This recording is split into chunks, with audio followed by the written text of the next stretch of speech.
আসসালামু আলাইকুম ওয়া রাহমাতুল্লাহি ওয়া বারাকাতুহু। ঈদের উপলক্ষে আমাদের দেখেন রান্না বাড়ার আয়োজন হইতেছে। দেখেন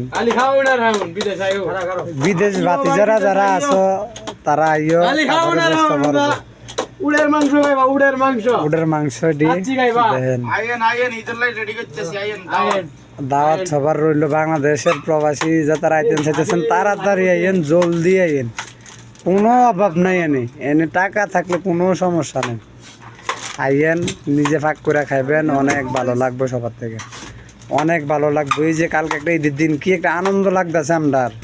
আমরা কালকে সকালে বুঝলাম যে কত আনন্দ, কত আনন্দ কালকে বুঝলাম। যার যার কম্বলের তলে থাকিয়া চোখের পানি দিয়ে জড়াইব, এটি আনন্দ। আমরা নামাজ পড়ানোর পরে আর কি কম বলার কিছু নাই। সবাই ভালো থাকবেন।